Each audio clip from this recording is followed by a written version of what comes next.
Em 31 de julho, o presidente americano Donald Trump anunciou uma nova rodada de tarifas e elas variam entre 10% a 41%, exceto para o Brasil, que está sofrendo uma sobretaxa de 50%. Essas tarifas são impostos sobre importações.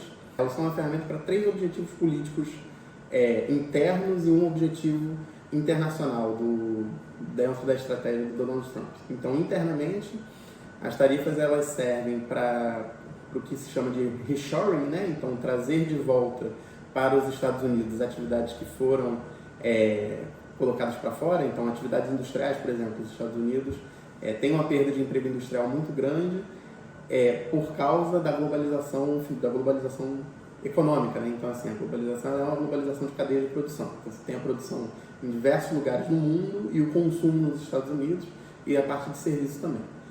Além disso, a estratégia econômica do Donald Trump, se a gente pode chamar assim, ela é uma estratégia que se baseia muito em cortar impostos, né? Então, você tenta cortar impostos para os mais ricos como forma de tentar gerar mais investimentos e, com isso, estimular o crescimento econômico. E aí, conforme você corta impostos de um lado, você acaba tendo que criar uma nova fonte de renda de outro, e as tarifas entram como uma tentativa de tributar o consumo para compensar os cortes sobre patrimônio, renda, fluxos de investimentos. E, por fim, dentro dessas duas coisas, a ideia é você tentar gerar empregos dentro dos Estados Unidos a partir, por exemplo, de um processo de reindustrialização, de reatração das indústrias para o território americano. No plano internacional, tem um objetivo muito claro, que é promover uma rodada de negociações bilaterais e reafirmar a posição de liderança americana dentro do sistema internacional. Então, existe, assim, há bastante tempo já uma percepção de perda dessa posição privilegiada dos Estados Unidos dentro do sistema internacional, e quando o Trump coloca como lema da sua campanha o Make America Great Again, a ideia no plano internacional é justamente reafirmar essa posição de liderança dos Estados Unidos. Então, quando ele coloca esse sem fim de tarifas, né, sobre vários setores, sobre vários países, ele cria uma situação na qual os governos são pressionados pelos seus empresariados a ir a Washington, literalmente, muitas vezes, né? Então, ir literalmente a Washington para tentar buscar algum tipo de negociação e tentar buscar isenções, reduções, tentar construir uma solução, mas a partir dessa negociação bilateral. É importante no caso brasileiro, né? A justificativa das tarifas, em geral, ela está relacionada ao déficit comercial dos Estados Unidos com o país que está sendo tributado. Então, tem uma tarifa geral de 10% que o Trump estabeleceu, mais um X que busca compensar o déficit comercial. No caso brasileiro, os Estados Unidos são superavitários com a gente, então a gente exporta mais para os Estados Unidos do que eles exportam para a gente. E a justificativa teve um elemento político assim, muito explícito, que foi a discussão sobre o processo judicial do ex-presidente Jair Bolsonaro. Então, assim, na carta que o Trump anunciou essa tarifa, ele colocou isso como sendo algo como uma violação de direitos humanos, um ataque à democracia, algo assim.